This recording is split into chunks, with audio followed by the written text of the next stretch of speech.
Hello students, in the last class we discussed about a simple Java program. Today let's see the program with multiple classes. So multiple classes iddaga henge anta. So see here ಎರಡು class ಇದೆ, class room and then class room area ಅಂತ. Okay, two classes ಇದೆ.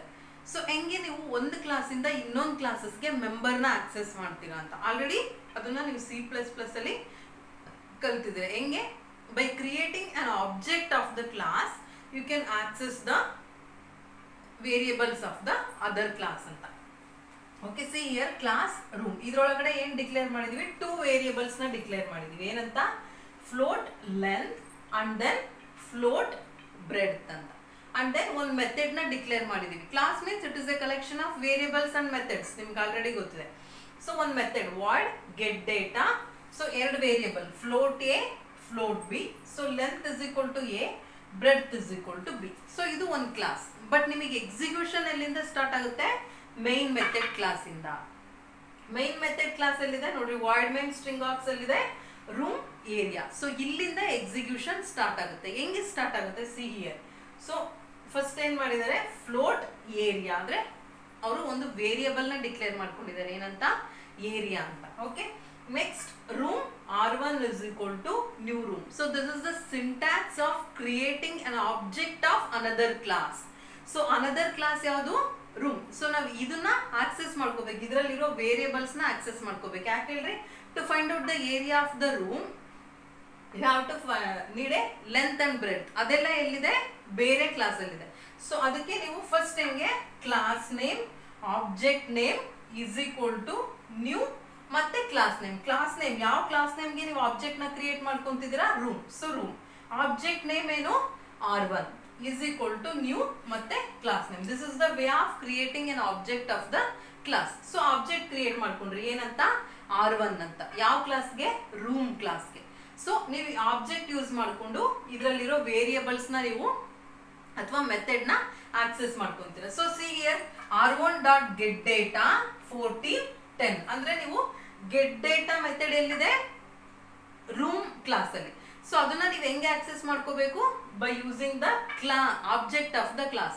ಈ class object ಏನು, R1. So R1.getData 1410 ಅವಾಗ values ಹೋಗುತ್ತೆ. ಇಲ್ಲೇನಿದೆ 14 ಇಲ್ಲಿಗೆ 10 ಇಲ್ಲಿಗೆ. So a is equal to ಏನಾಯ್ತು, 14, b is equal to ಏನಾಯ್ತು, 10. ಓಕೆ, ಮೆಥಡ್ ಅಲ್ಲಿ ಏನಿದೆ, a ವ್ಯಾಲ್ಯೂ ಎಲ್ಲಿಗೆ ಹೋಗುತ್ತೆ, length. So length is equal to 14, breadth is equal to 10. So ಇದಿಷ್ಟು ಮೆಥಡ್ ಕ್ಲಾಸ್ ಆಯ್ತು. R1.getData 1410 ಅಂದ ತಕ್ಷಣ ಈ ಮೆಥಡ್ ಎಕ್ಸಿಕ್ಯೂಟ್ ಆಯ್ತು. ಏನಂತ, length is equal to 14, breadth is equal to 10 ಅಂತ. ಸೊ ನೆಕ್ಸ್ಟ್ ಏನ್ ಮಾಡಿದಾರೆ ಅವರು, ಬಟ್ ಲೆಂತ್ ಮತ್ತೆ ಬ್ರೆಡ್ತ್ ಎಲ್ಲಿದೆ, ಕ್ಲಾಸ್ ರೂಮ್ ಅಲ್ಲಿ. ಸೊ ಅದಕ್ಕೆ ನಾವೇನ್ ಮಾಡ್ಬೇಕು, area is equal to direct ಆಗಿ ಲೆಂತ್ ಇಂಟು ಬ್ರೆಡ್ತ್ ಅಂತ ಕೊಡಕ್ ಬರಲ್ಲ. ಯಾಕೆ ಹೇಳಿ, ಲೆಂತ್ ಮತ್ತೆ breadth variables of the classroom. ಅದಕ್ಕೆ ಅವ್ರು ಏನ್ ಮಾಡಿದ್ದಾರೆ, R1.length ಇಂಟು R1.breadth ಅಂತ ಕೊಟ್ಟಿದ್ದಾರೆ. R1.length ಎಷ್ಟು, 14 ಇಂಟು R1.breadth ಎಷ್ಟು, 10. ಸೊ 14 ಇಂಟು 10 ಎಷ್ಟಾಯ್ತು, 140. So area is equal to, so see R1.length ಅಂದ್ರೆ ಈ ವೇರಿಯೇಬಲ್ ವ್ಯಾಲ್ಯೂ ತಗೊಳುತ್ತೆ, R1.breadth ಅಂದ್ರೆ ಈ ವ್ಯಾಲ್ಯೂ ತಗೊಂಡು. ಸೊ ಎರಡನ್ನೂ ಮಲ್ಟಿಪ್ಲೈ ಮಾಡಿದ್ರೆ 140. ಸೊ ಅದೆಲ್ಲಿದೆ, ಏರಿಯಾ ಆ ವೇರಿಯೇಬಲ್ಗೆ ಅಸೈನ್ ಆಗುತ್ತೆ. ಸೊ ನೆಕ್ಸ್ಟ್ ಔಟ್ಪುಟ್ ಹೆಂಗ್ ಬರುತ್ತೆ ನೋಡಿ. So system.out.println. So printf statement ಹೆಂಗೋ ಹಂಗೆ ಇದು. So area is equal to, so plus ಅಂದ್ರೆ ಕನ್ಕ್ಯಾಟಿನೇಟ್, ಅಲ್ಲೇ ಬರೆಯೋದಕ್ಕೆ, ಅಲ್ಲೇ ಆ ವ್ಯಾಲ್ಯೂನು ಬರೆಯೋದಕ್ಕೆ ಪ್ಲಸ್ ಸೈನ್ ಯೂಸ್ ಮಾಡ್ತೀವಿ. ಏರಿಯಾ ವ್ಯಾಲ್ಯೂ ಏನಿದೆ, 140. ಅರ್ಥ ಆಯ್ತಾ. So more than one class ಇದ್ರೆ ಈ ರೀತಿ ಎಕ್ಸಿಕ್ಯೂಟ್ ಆಗುತ್ತೆ, means creating an object of the class. So ನೋಡ್ರಿ, ಲೆಂತ್, ಬ್ರೆಡ್ತ್, ಗೆಟ್ ಡೇಟಾ ಎಲ್ಲ ಎಲ್ಲಿದೆ, ಕ್ಲಾಸ್ ರೂಮ್ ಅಲ್ಲಿ. ಬಟ್ ನಾವು ಅದನ್ನೆಲ್ಲ ಆಕ್ಸೆಸ್ ಎಲ್ಲಿ ಮಾಡಿದೀವಿ, ಮೈನ್ ಮೆಥಡ್ ಕ್ಲಾಸ್ ಅಲ್ಲಿ. ಸೊ ಆಕ್ಸೆಸ್ ಮಾಡ್ಕೋಬೇಕು ಅಂದ್ರೆ ಆ ಪರ್ಟಿಕ್ಯುಲರ್ ಕ್ಲಾಸ್ ಆಬ್ಜೆಕ್ಟ್ ಕ್ರಿಯೇಟ್ ಮಾಡ್ಕೋಬೇಕು. ಅವಾಗ R1.getData. ಸೊ R1.length, R1.breadth ಅಂತ ಯೂಸ್ ಮಾಡಿ. So this is the program with multiple classes. Okay, so next let's see Java tokens.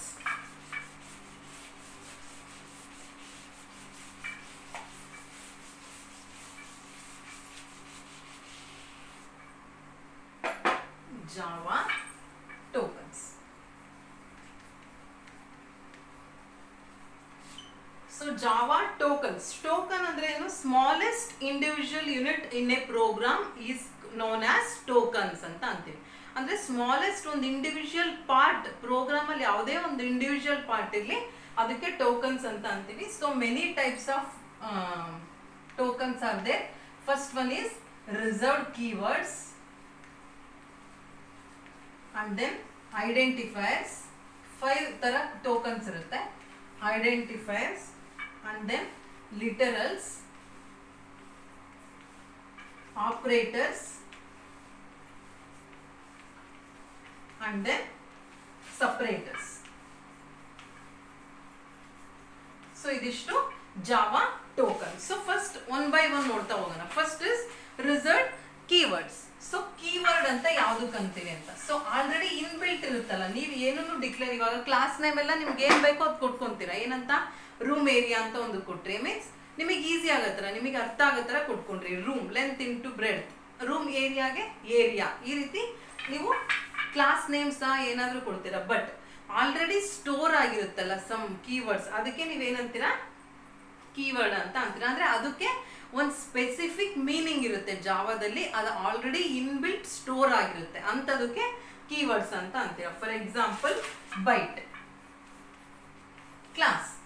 So class ನೀವೆಲ್ಲದಕ್ಕೂ use ಮಾಡ್ತೀರಾ. Class, room air. ಬಟ್ ಇದನ್ನ ನೀವು change ಮಾಡ್ಕೋಬಹುದು, but ಇದನ್ನ ಚೇಂಜ್ ಮಾಡ್ಕೊಳೋದಕ್ಕಾಗಲ್ಲ. ಸೊ ಅದು ಆಲ್ರೆಡಿ ಬಿಲ್ಟ್ ಇನ್ ಆಗಿರುತ್ತೆ. ನೀವು ಕ್ಲಾಸ್ ಅಂತ ಕೀವರ್ಡ್ ಯೂಸ್ ಮಾಡಿನೇ ಕ್ಲಾಸ್ ನೇಮ್ ಕೊಡ್ಬೇಕು. ಇಂಥದಕ್ಕೆ ಕೀವರ್ಡ್ಸ್ ಅಂತ ಅಂತೀರಾ. ಓಕೆ. ಬೈಟ್, ಇಂಟ್, ನೀವು ಆಲ್ರೆಡಿ ಅದು ಸ್ಟೋರ್ ಆಗಿರುತ್ತೆ ಕೀವರ್ಡ್. ಇಂಥದಕ್ಕೆಲ್ಲ ಏನಂತೀರಾ ಕೀವರ್ಡ್ಸ್ ಅಂತ ಅಂತೀರಾ. Okay. And then import.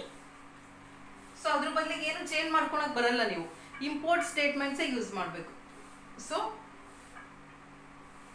For, while, so ಇಂಥದಕ್ಕೆಲ್ಲ ಏನಂತೀರಾ ನೀವು ಎಲ್ಸ್, ಇಫ್, ಇವೆಲ್ಲ ಕೀವರ್ಡ್ಸ್. ಅಂದ್ರೆ ಅದನ್ನೇ ಕರೆಕ್ಟ್ ಆಗಿ ಯೂಸ್ ಮಾಡ್ಬೇಕು. ಆಲ್ರೆಡಿ ಬಿಲ್ಟ್ ಇನ್ ಇರುತ್ತೆ ಸಿಸ್ಟಮ್ ಅಲ್ಲಿ, ಅದಕ್ಕೆ ನೀವೇನಂತೀರಾ ಕೀವರ್ಡ್ಸ್ ಅಂತ ಅಂತೀರಾ. ಸೊ ನೆಕ್ಸ್ಟ್ ಜಾವಾ ಟೋಕನ್ ಯಾವ್ದಿತ್ತು? ಐಡೆಂಟಿಫೈಯರ್ಸ್.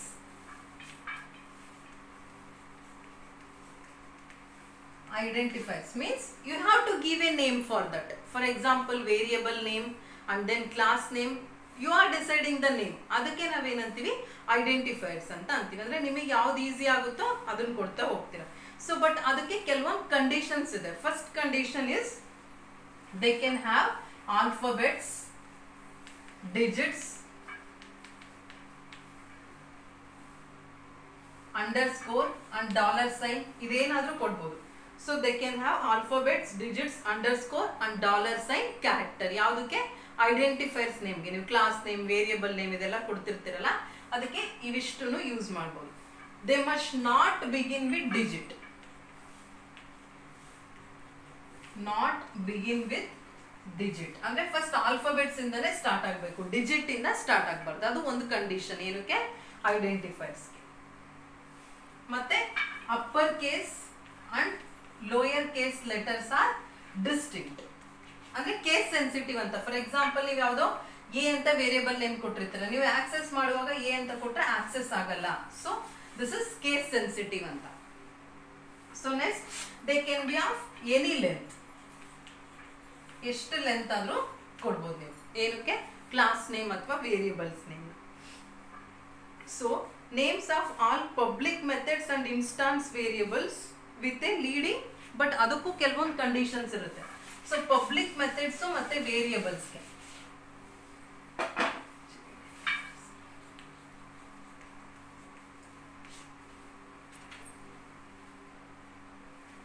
ಸೊ ಮೆಥಡ್ಸ್ ಮತ್ತೆ ವೇರಿಯಬಲ್ಸ್ಗೆ ಸ್ಟಾರ್ಟಿಂಗ್ ಲೆಟರ್ ಏನಾಗಿರ್ಬೇಕು? ಲೋಯರ್ ಕೇಸ್ ಲೆಟರೇ ಇರಬೇಕು. For example like this average, so some like this. So that must be begin with the lower case letter. ಯಾವುದು? Variables and method classes. So by chance one more than one word you are using for the variables ಅಥವಾ methods means, so ಅವಾಗ ಏನಾಗಿರುತ್ತೆ? First words, first it start with the lower case letter. So second word is start with the upper case letter like this. Day, temperature anta idre, so lower case ಇಂದ start ಮಾಡಬೇಕು. But second word T ಇರಬೇಕು. ಒಂದೇ word use ಮಾಡಿದ್ರೆ just lower case ಇಂದ start ಮಾಡ್ತೀರಾ. But more than 2 words ಇದ್ರೆ first is lower, second word starting letter is upper case letter.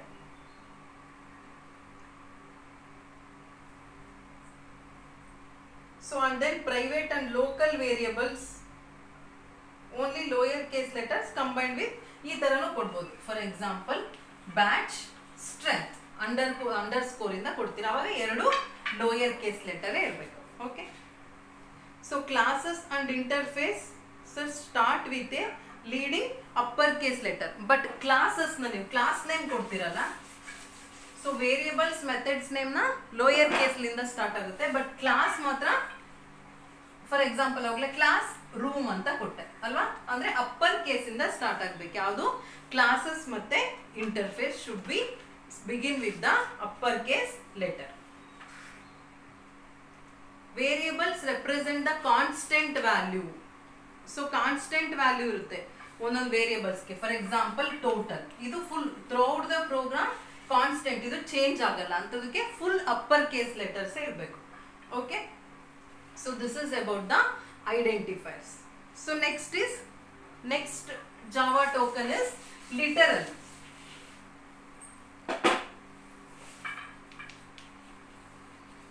Literals anta anti. So next token.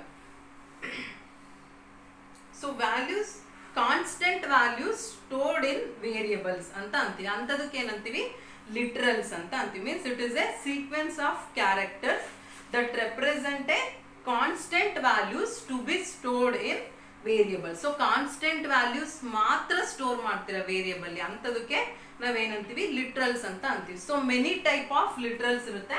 So first one is integer literals, and then so floating point literals, and then character literals, and then string, and then boolean.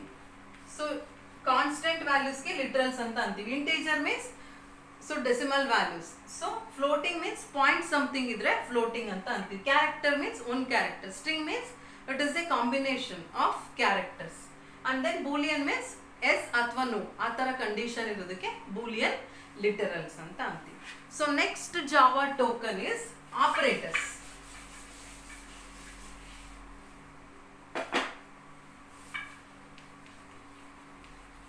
Operators ಯಾವ್ದಕ್ಕೆ ಅಂತೀರಾ? Plus minus star ಇವೆಲ್ಲ operators. So this is also Java token. ಅದೇನ್ ಮಾಡುತ್ತೆ? It will operates on A operate and produces A result. For example A plus B, ಇದಕ್ಕೆ operator ಅಂತೀವಿ, ಇದಕ್ಕೆ operates. So operator will process the operates and produces a result. So idu ಒಂದು token.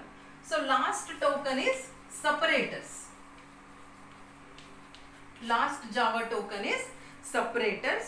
So it will, this is a symbol. So idu symbol agi use ಮಾಡ್ತೀವಿ separators na.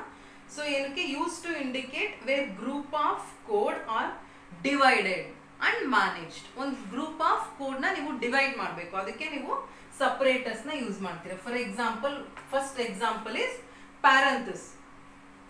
Parenthesis ಅಂತ ಅಂತೀವಿ. So parenthesis ಅಂದ್ರೆ ಏನು?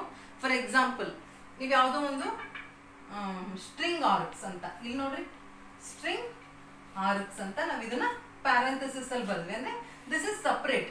Arguments ಮಾತ್ರ ಅದ್ರೊಳಗಡೆ store ಆಗುತ್ತೆ with in the parenthesis ಅಂತ. ಅಂದ್ರೆ ಆ ಸಪರೇಟ್ ಆರ್ಗ್ಯುಮೆಂಟ್ಸ್ ಬೇರೆ ಕೋಡ್ ಇಂದ ಡಿವೈಡ್ ಆಯ್ತು, ಅದಕ್ಕೆ ನಾವು ಸಪರೇಟರ್ಸ್ ಅಂತ ಅಂತೀವಿ, ಅಂದ್ರೆ ಸಪರೇಟ್ ಆಯ್ತು. So next is braces. Array ನೀವು ಡಿಕ್ಲೇರ್ ಮಾಡ್ಬೇಕಾದ್ರೆ ಅಂತ ಟೈಮಲ್ಲಿ ನೀವು ಬ್ರೇಸಸ್ ನ ಯೂಸ್ ಮಾಡ್ತೀರಾ. ಸರಿ ಸರಿ, ಬ್ರಾಕೆಟ್ಸ್, ಇದು ಬ್ರಾಕೆಟ್ಸ್ ನ ಯೂಸ್ ಮಾಡ್ತೀರಾ ಯಾವಾಗ ಅರೇ ಟೈಪ್ ಆಫ್ ವ್ಯಾಲ್ಯೂಸ್ ನ ನೀವು ಡಿಕ್ಲೇರ್ ಮಾಡ್ಬೇಕಾದ್ರೆ. ಸೊ ನೆಕ್ಸ್ಟ್ ಇಸ್ ಬ್ರೇಸಸ್ ಅಂದ್ರೆ ಇದಕ್ಕೆ ಅಂತೀವಿ ಓಪನ್ ಬ್ರೇಸ್ ಕ್ಲೋಸ್ ಅಂತ, ಅಂದ್ರೆ block of code with in the class. ಇವಾಗ ಕ್ಲಾಸ್ ಅಂತ ಸ್ಟಾರ್ಟ್ ಮಾಡಿದ್ರೆ ಓಪನ್ ಬೇಸ್. ಸೊ ಒಂದು ಬ್ಲಾಕ್ ಆಫ್ ಕೋಡ್ ನ ನೀವು ಡಿಕ್ಲೇರ್ ಮಾಡ್ಬೇಕು, ಅವಾಗ ಬ್ರೇಸಸ್ ನ ಯೂಸ್ ಮಾಡ್ತೀವಿ.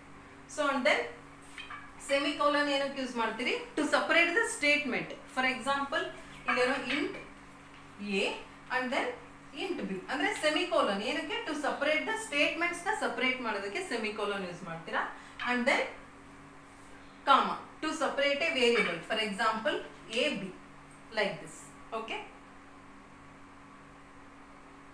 ಅಂಡ್ ದೆನ್ ಪೀರಿಯಡ್ ಅಂದ್ರೆ ಡಾಟ್ ಏನಕ್ಕೆ ಸಮ್ ಪ್ಯಾಕೇಜ್ ನ ಕ್ಲಾಸ್ ಇಂದ ಫಾರ್ ಎಕ್ಸಾಂಪಲ್ ನಾನು ಏನ್ ಹೇಳಿದೆ ಇಂಪೋರ್ಟ್ ಸ್ಟೂಡೆಂಟ್ ಡಾಟ್ ಟೆಸ್ಟ್ ಅಂದ್ರೆ ಎರಡು ಸಪರೇಟ್ ಅಂತ ಸೊ ಟೆಸ್ಟ್ ಇಂದ ಸ್ಟೂಡೆಂಟ್ ನ ನಾವು ಇಂಪೋರ್ಟ್ ಮಾಡ್ಕೊಂತೀವಿ ಅಂತ ಸೊ ಅದಕ್ಕೆ ನಾವು ಪೀರಿಯಡ್ ನ ಯೂಸ್ ಮಾಡ್ತೀವಿ these are all the separators parenthesis brackets braces semicolon colon semicolon and then comma period okay these are all the Java tokens so next is Java statements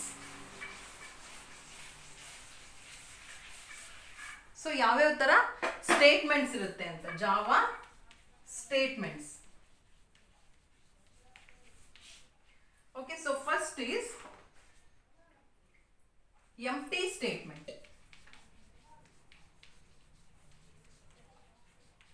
empty statements means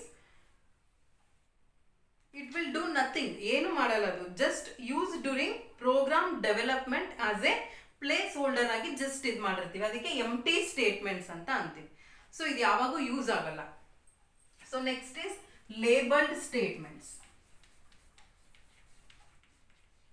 so ನೀವು ಯಾವ್ಯಾವ statements use ಮಾಡ್ತೀರಾ ಅಂತ Java program ಅಲ್ಲಿ first one is empty statements next one is labeled statements labeled statement ಏನಕ್ಕೆ ಅಂದ್ರೆ statement may begin with a label so such label must not be keywords ಆಗಿರಬಾರದು so ನೀವು ಯಾವುದೋ ಒಂದು ವೇರಿಯೇಬಲ್ಸ್ ನ ಹೆಂಗೆ ಡಿಕ್ಲೇರ್ ಮಾಡ್ತೀರೋ ಹಂಗೆ ಫಾರ್ ಎಕ್ಸಾಂಪಲ್ ನೀವು ಪ್ರೋಗ್ರಾಮ್ ಅಲ್ಲಿ ಕ್ಲಾಸ್ ಏನೋ ಬರ್ದಿರ್ತೀರಿ so a this is label ಇಲ್ಲಿ ಸಪರೇಟ್ ಕೋಡ್ ಇರುತ್ತೆ ಸೊ ನೀವು ಸ್ವಿಚ್ ಅಲ್ಲಿ ಜಾಸ್ತಿ ಯೂಸ್ ಮಾಡ್ತೀರಿ ಕೇಸ್ 1 ಸೊ ಅದಕ್ಕೆ ಲೇಬಲ್ಸ್ ಅಂತ ಅಂತೀವಿ ಸೊ ಅವಕ್ಕೆ ಲೇಬಲ್ಡ್ ಸ್ಟೇಟ್ಮೆಂಟ್ಸ್ ಅಂತ ಅಂತೀವಿ okay so next is expression statements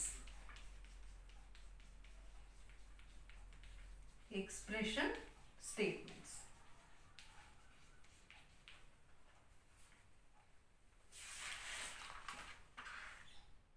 so 7 types of expression statements ಇದೆ assignment so ಇದಕ್ಕೆ ಫಾರ್ ಎಕ್ಸಾಂಪಲ್ ಯಾವುದೋ ಒಂದು statements a is equal to b ಇದೊಂದು ಸ್ಟೇಟ್ಮೆಂಟ್ ಇದಕ್ಕೆ ಎಕ್ಸ್ಪ್ರೆಷನ್ ಸ್ಟೇಟ್ಮೆಂಟ್ ಏನಕ್ಕೆ ಅಸೈನ್ಮೆಂಟ್ ಆಪರೇಟರ್ ಯೂಸ್ ಮಾಡಿರ್ತಾರೆ ಅಥವಾ pre increment so plus plus a post increment a plus plus so pre decrement minus minus a ಅಥವಾ post decrement a minus minus so ಇದಕ್ಕೆಲ್ಲ ಏನಂತೀವಿ expression statements ಅಂತ ಅಂತೀವಿ ಜಾವಾದಲ್ಲಿ okay so next is selection statement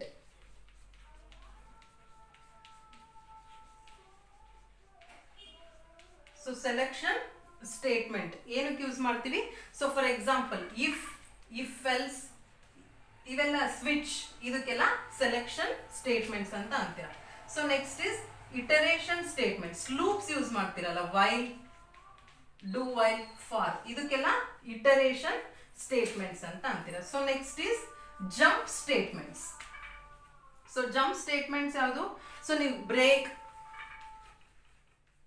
continue ಇದೆಲ್ಲ use ಮಾಡ್ತೀರಾ break ಅಂದ್ರೆ ಆ particular class of code execution ಅಲ್ಲಿಗೆ ಬ್ರೇಕ್ ಆಗುತ್ತೆ ಜಂಪ್ ಅಂದ್ರೆ ಅದು ನೆಕ್ಸ್ಟ್ ಎಲ್ಲೋ ಬೇರೆ ಕಡೆ ಅಲ್ಲಿಂದ ಇನ್ನೊಂದು ಕಾಲ್ ಆಗಿರುತ್ತೆ ಅದಕ್ಕೆ ನಾವು ಜಂಪ್ ಸ್ಟೇಟ್ಮೆಂಟ್ಸ್ ಅಂತ ಅಂತೀವಿ okay next is synchronisation synchronization statements so synchronization anta enu kanತೀರಾ handling issues with multi threading so multi threading use ಮಾಡುವಾಗ ಏನಾದರೂ issues ಬಂದ್ರೆ ಅವಾಗ synchronization handle ಮಾಡುತ್ತೆ ಅದಕ್ಕೆ synchronization statements ಅಂತ ಅಂತೀವಿ so next is guarding statements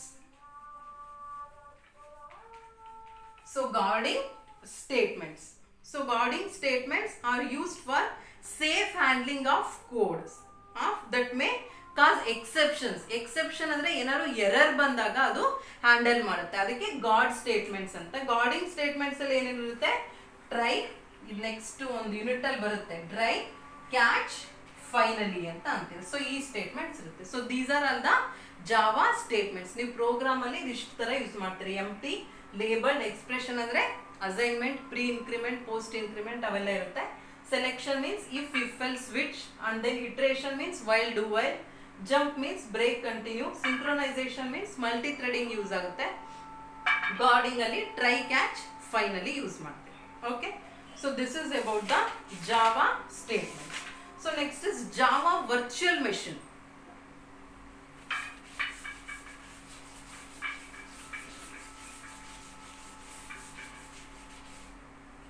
Java virtual machine. So Java virtual machine ಏನಕ್ಕೆ use ಮಾಡ್ತೀವಿ ಅಂದ್ರೆ, ನಾನು ಆಲ್ರೆಡಿ ಹೇಳಿದ್ದೆ, ಇಲ್ಲಿ ಹೆಂಗೆ ಕಂಪೈಲರ್ C++ ಅಲ್ಲಿ ಏನಾಗುತ್ತೆ, ಡೈರೆಕ್ಟ್ ಆಗಿ ಹೈ ಲೆವೆಲ್ ಲ್ಯಾಂಗ್ವೇಜ್ ಇಂದ ಮೆಷಿನ್ ಲೆವೆಲ್ ಲ್ಯಾಂಗ್ವೇಜ್ ಗೆ ಕನ್ವರ್ಟ್ ಆಗುತ್ತೆ. ಬಟ್ ಇಲ್ಲೇನಾಗುತ್ತೆ, ಕಂಪೈಲರು ಹೈ ಲೆವೆಲ್ ಲ್ಯಾಂಗ್ವೇಜ್ ಇಂದ ಬೈಟ್ ಕೋಡ್ ಆಗಿ ಕನ್ವರ್ಟ್ ಮಾಡುತ್ತೆ. ಸೊ ಬೈಟ್ ಕೋಡ್ ಇಂದ ಇಂಟರ್ಪ್ರಿಟರು ಮೆಷಿನ್ ಲೆವೆಲ್ ಲ್ಯಾಂಗ್ವೇಜ್ ಆಗಿ ಕನ್ವರ್ಟ್ ಮಾಡುತ್ತೆ. ಬಟ್ ಬೈಟ್ ಕೋಡ್ ಎಲ್ಲೋ ಒಂದ್ ಹತ್ರ ಸ್ಟೋರ್ ಆಗ್ಬೇಕಲ್ಲ, ಅದೆಲ್ಲಿ ಸ್ಟೋರ್ ಆಗುತ್ತೆ, Java virtual machine. For example like this. So Java program, so ಇದನ್ನ ಕಂಪೈಲರ್, ಸೊ ಕಂಪೈಲರ್ ಇಂದ ಎಲ್ಲಿ ಹೋಗುತ್ತೆ, virtual machine. So virtual machine, ಇದಕ್ಕೆ ಜಾವಾ ವರ್ಚುವಲ್ ಮೆಷಿನ್. ಇಲ್ಲೇನಿರುತ್ತೆ, ಬೈಟ್ ಕೋಡ್. ಓಕೆ, ಇದು source program. Okay, so next byte code. Byte code ಇಂದ ಏನಾಗುತ್ತೆ, interpreter